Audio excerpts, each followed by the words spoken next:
Futebolaço, eu sou o Dieguinho. Bom, galera, tá entrando no ar a nossa primeira edição desta sexta-feira, como sempre, com muitas informações para vocês. Antes disso, ó, dedo no like no começo do vídeo que já me ajuda bastante. Se for novo aqui no canal, já se inscreve, ativa o sininho das notificações e, claro, segue a gente também lá no Instagram. E olha, tá chegando o Clássico dos Milhões domingo agora, e você que quiser fazer a sua aposta, você vai querer fazer nesse domingão, vai lá na 1xBet, minha grande parceira aqui no canal desde 2019. Se cadastra no link que tá aqui no primeiro comentário fixado. Se for sua primeira vez, usa o cupom promocional com a palavra Futebolaço, com T mudo, que eles dobram o seu primeiro depósito. Essa dobra vai até R$ 1.200 e vocês não vão perder tempo, porque na 1xBet as odds deles são maravilhosas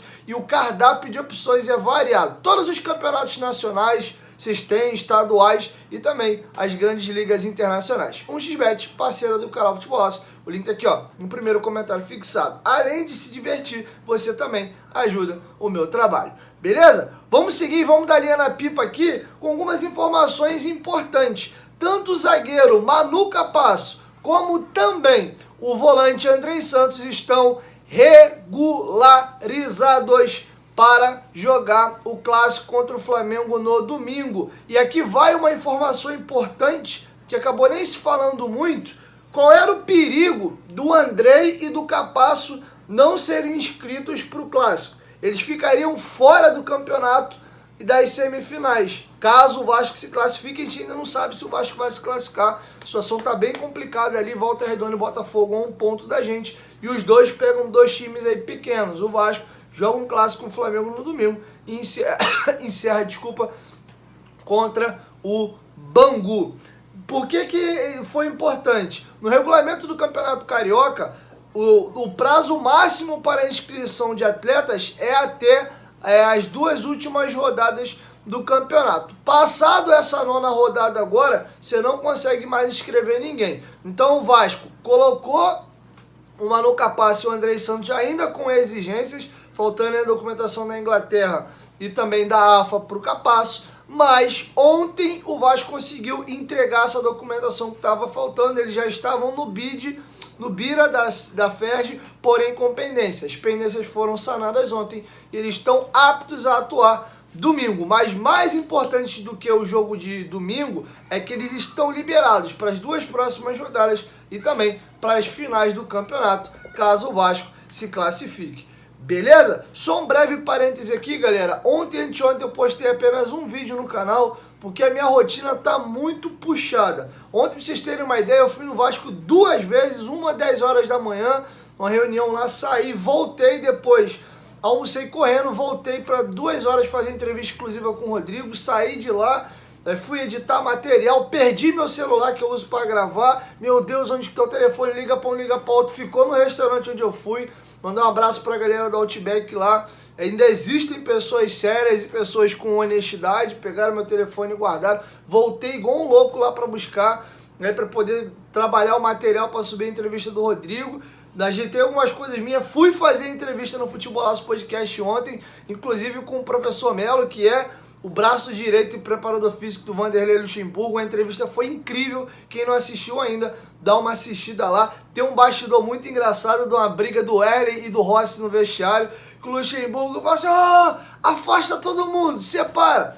Pode sair na porrada os dois aí. Ficou o Rossi e o Erlen um gingando pro outro, não saiu na porrada nenhum dos dois. Aí o Vanderlei: vocês são dois merda. Aí abraçou os dois assim, e aí o negócio morreu. Cara, tá muito legal a entrevista. Quem não assistiu, recomendo. Então, nessa correria toda, eu só consegui de fato subir a entrevista do Andrei. E aquilo que do Andrei não, do Rodrigo. E aquilo que eu falo, eu preciso achar esse meu braço direito, essa pessoa que vai me ajudar e me auxiliar aqui no canal. Porque como a minha vida tem caminhado para outras coisas, lá pro podcast também, e tem essas ações que eu acabo tendo que fazer, infelizmente eu moro muito longe do CT do Vasco. Só para mim ir daqui para lá é 1h30, às vezes com trânsito dá umas 2 horas, tem que retornar também.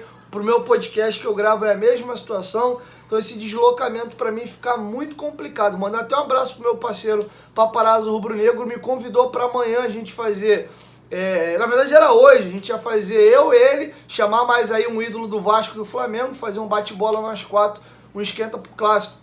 Mandar um beijão pro Gabriel, um grande amigo meu. Até falei, pô, tô 2 dias fora de casa já, vou ter que ficar um pouquinho em casa, ter que voltar a produzir meus vídeos aqui. Então tô só dando uma satisfação pra vocês aqui, porque viu a galera, pô, o que houve? 2 dias seguidos só um vídeo e tal. E eu sei que vocês gostam muito do nosso conteúdo e fica agoniado pra subir a notificação. Mas tá duro, voltei a me cuidar também, ó. Tô bem mais magro, tô lá pegando firme no CrossFit, na academia também. Tem que me cuidar também, né? Então, dito isso, sei que nem é programa de fofoca, vocês querem saber do Vasco, mas a gente tem essa relação pessoal, eu acho que vocês às vezes se preocupam em... Tô dando uma justificativa do porquê que a gente diminuiu a nossa produção, tá bom? Ontem, apenas 4 entrevistas exclusivas aconteceram no CT Moacir Barbosa.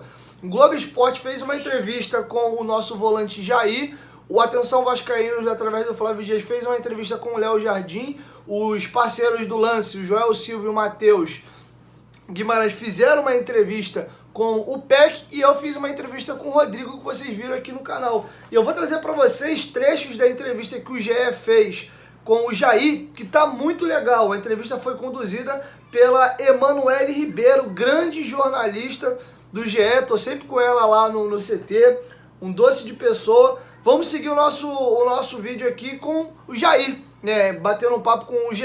Primeira pergunta que foi feita pro GE é a seguinte: se ele já está adaptado ao Vasco da Gama. E o Jair diz o seguinte: estou me sentindo em casa. Desde o dia que cheguei, todos os funcionários do clube me receberam muito bem.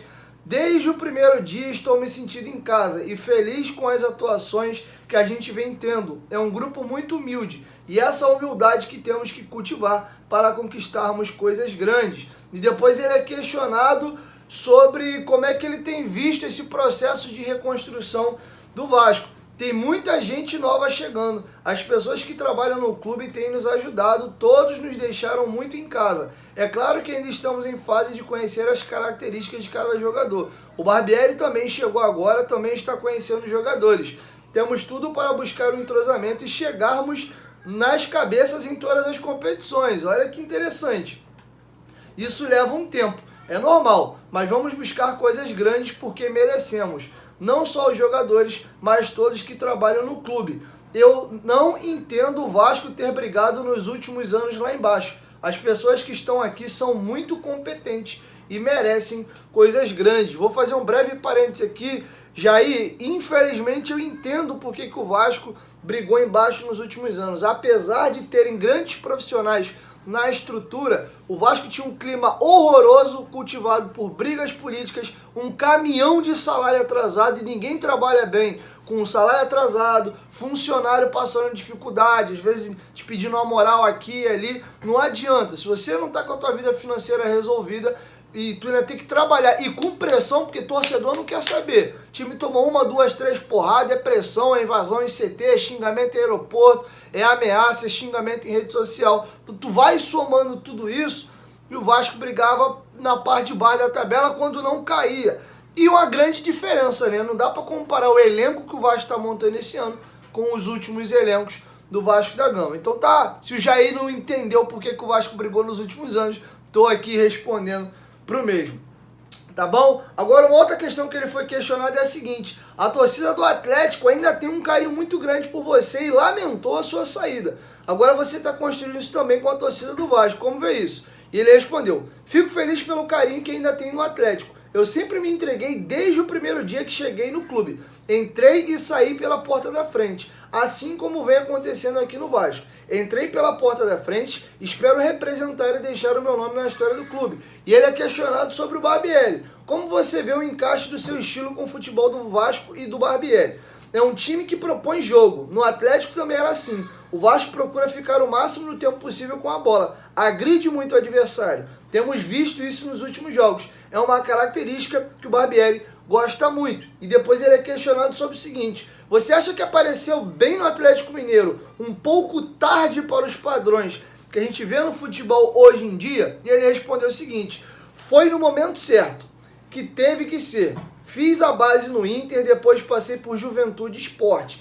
Tive que dar essa rodada para ter um pouco mais de experiência na carreira. Fiz uma Série B muito boa no Juventude. Depois fui bem na Série A pelo Sport. E o Galo acabou me contratando. Vejo que tive que dar essa rodada para ter experiência. Ganhei 6 ou 7 títulos no Galo. E vejo que a minha experiência me ajuda a entender e ajudar os jogadores jovens que estão no Vasco. Hoje me sinto muito mais preparado. Já aí chega um cara realmente tarimbado, preparado e, às vezes, aí agora eu volto a falar de alguns jogadores da base do Vasco. Cada jogador tem o seu tempo de maturação. O Peck subiu muito novo e nitidamente não estava pronto. O Vasco, no desespero, precisa de jogador para contratar. Acaba contratando jogadores ruins. E aí, entre trazer um ruim, vai na base, que pelo menos tem boas qualidades, só que ainda às vezes não está pronto. E aí oscila. O Peck tem mais de 100 jogos no profissional, tomou cascudo pra caramba. E o moleque tem apenas 21 anos de idade, cara. Eu acho que vai fazer 22 agora, alguma coisa assim. E você vê já a quantidade de jogo. E agora o Peck parece estar atingindo o melhor momento, por alguns motivos. Fisicamente, você vê que o Peck é um jogador mais encorpado. É um jogador que já acertou e já errou, já sabe lidar melhor com essa pressão de torcida. E o fundamental, ele hoje não é a solução para o time, o Figueiredo não é a solução para o time, o Rodrigo, o Miranda, o Galarza, o Vinícius, todos os jogadores da base que estão no profissional, o Eric Marcos, o Barros, eles são um complemento. E quando você tira o peso dos moleques e coloca no Jair, no Piton, no Puma, no Ivan, no Léo Jardim, no Pedro Raul, esses moleques entram leves. E entrando leves, sem eles serem o grande protagonista do time, e com um time bom, porque esses moleques muitas vezes jogaram com times horrorosos do Vasco, eles jogam leve, tem um conjunto que lhes ajudam, e aí sem ter o peso de eles serem o cara do time, a qualidade aflora naturalmente. Todos os times campeões do Vasco, sem exceção, sempre tiveram muitos jogadores da base. E a maioria deles, nesses times campeões, acabaram virando grandes ídolos do Vasco. Se você pega a lista dos maiores ídolos do Vasco, a maioria é formado dentro de São Januário mesmo. Tem o Juninho, que está na lista ali do top 5, que veio muito jovem do esporte, mas o grosso, Giovani, Felipe, Pedrinho, Romário, Edmundo e por aí vai. Tudo formado e feito em São Januário. Beleza? Vamos seguir agora aqui a entrevista. O Atlético Mineiro tinha muitos jogadores badalados, mas você conseguiu achar o seu espaço e aparecer bem. Acha que hoje você tem esse papel de ajudar os mais jovens no Vasco? E ele respondeu o seguinte: procuro sempre ajudar os mais novos. Tem muito potencial aqui dentro do Vasco, mas muitas das vezes os garotos precisam de ajuda. Temos jogadores experientes, como o Nenê, que podem ajudar. Eu ainda sou novo, tenho 28 anos, mas pela experiência de ter jogado com grandes jogadores como Hulk e Diego Costa, posso ajudar os mais jovens. Procuro conversar muito com o Barbieri para entender o jogo que ele quer. E ele foi questionado sobre o seguinte: você marcou 2 gols e igualou sua marca nas últimas 2 temporadas.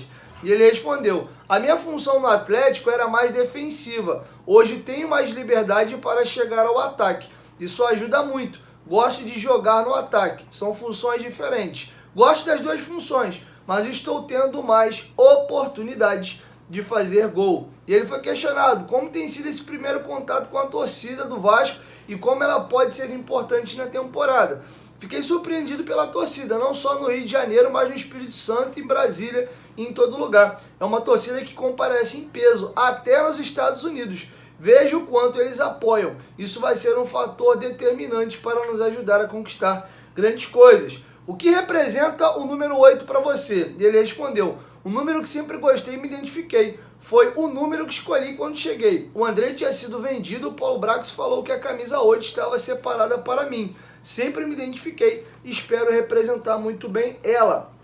E ele foi perguntado: está pronto para a responsabilidade de ser o mais experiente de uma possível trinca no meio de campo com o André e Marlon? E ele respondeu: essa minha experiência vai fazer eu contribuir e ajudar os garotos. Acho que sou dos mais velhos do elenco, apesar de ter 28 anos.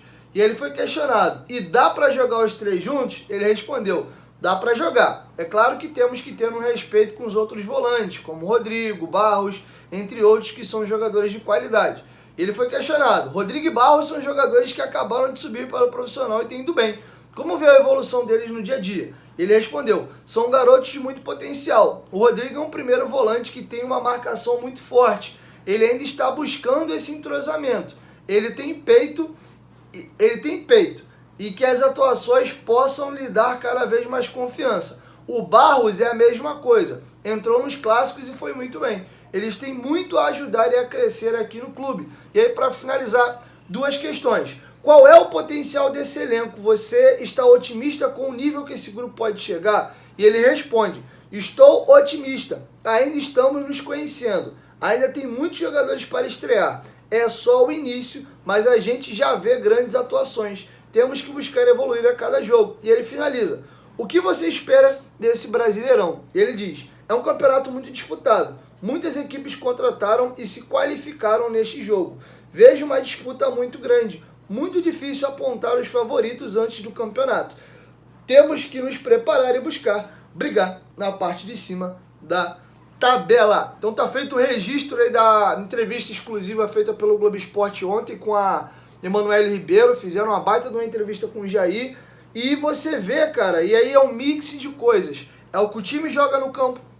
É o que o jogador com a experiência do Jair diz. É o que a mídia já começa a falar do Vasco. Eu tenho acompanhado, sempre procuro acompanhar enquanto eu estou trabalhando aqui. Eu deixo os programas esportivos ligados para mim estar mais ligado no que está acontecendo a nível Brasil. E quando calha de passar para falar do Vasco, eu vi que viraram a chave. Já falam do Vasco com outros olhos. Elogiam muito bem os dois laterais. O Jair já era um jogador que chegou tarimbado. O Pedro Raul também. Elogiaram muito a evolução do Gabriel Peck, os meninos, Rodrigo, Barros, Eric Marcos. A galera tem já falado do Vasco com outro viés. E ontem, conversando com Antônio Melo, preparador físico Luxemburgo, e com Edson Mauro, que foi meu entrevistado de quarta-feira, ambos me falaram, cara, tá dando um gosto de ver o Vasco jogar. E ambos concordaram comigo quando eu disse o seguinte, eu falei, cara, o Vasco pode ser o mineirinho desse ano. Aproveitando que a gente tem um diretor executivo mineiro, o Paulo Brax, um time que ninguém dava tanta coisa, mudou, tá montando um time legal, mas ninguém coloca o Vasco como candidato a nada. Mas se manter esse nível, é bom e importante frisar isso, se o Vasco manter essa pegada, e tem Capasso para entrar no time, tem o Andrei para entrar no time por um período, tem o Marlon Gomes para entrar no time, o Vasco vai contratar na janela do meio do ano, tem o Orelhano que deu azar, teve 2 contusões musculares para entrar no time, para engrossar o elenco. Então, se manter esse nível, entrosar, e essas outras peças que estão fora entrarem aí no que a gente espera que eles têm potencial para render, o Vasco pode ser o Fluminense do ano passado. Um time que assim, legal, vai fazer um campeonato entre os 10, mas o Fluminense ano passado, cara, foi o melhor carioca do brasileiro, foi o 3º colocado, chegou em algum momento ter pontuação para ficar olhando o Palmeiras, ele vai que o Palmeiras entra numa fase ruim, hein? Eu consigo chegar e brigar pelo título, é porque o Palmeiras foi bizarra a campanha no ano passado. Mas o Fluminense e o Inter eram esses times que estavam ali, foi semifinalista da Copa do Brasil, então assim, não é nenhum absurdo não, cara. O Vasco ganha do Flamengo domingo, se classifica para as finais, e hoje o Vasco jogou de igual para igual com o Fluminense, com o Botafogo, com o Flamengo. Vamos ver o que o bicho vai dar domingo. Pode pererecar um estadual aí, e pro brasileiro, cara, ficar entre os 10, eu já falei. Para mim, se o Vasco acabar entre os 10, Bambi, os beijos foi ótimo, e ano que vem a gente sobe o sarrafo de vez. Mas, dando tudo muito certo, e futebol tem esses encaixes, a gente vê o Fortaleza, por exemplo, e o Vasco vai ter uma vantagem, que o Vasco só joga Copa do Brasil e Brasileiro. É uma galera aí com Sul-Americana, Libertadores, o Flamengo já vem morto do começo do ano. Mundial, Recopa, Estadual, Supercopa e um monte de decisão, que é jogo de adrenalina, pressão, caramba. Então vai começar o Brasileiro agora já jogando com Libertadores simultâneo. De repente a gente só na nossa ali, Brasileirão, de vez em quando Copa do Brasil, a gente pode ganhar um fôlego, parte física, ajeitar o time e conseguir algo interessante. É isso, galera. Assim encerra o nosso primeiro vídeo do dia. É um vídeo um pouquinho mais longo, porque teve essa entrevista aí do Jair que eu quis trazer para vocês. Justifiquei para vocês minha diminuída na frequência aqui no canal. Mas, ó, pau na boneca, vambora que mês que vem tem Brasileirão e tá chegando as finais do Carioca. 1, 2, 3, futebolaço, tamo junto, família. Eu, qualquer momento, de volta, nós tamo junto. Valeu, fui!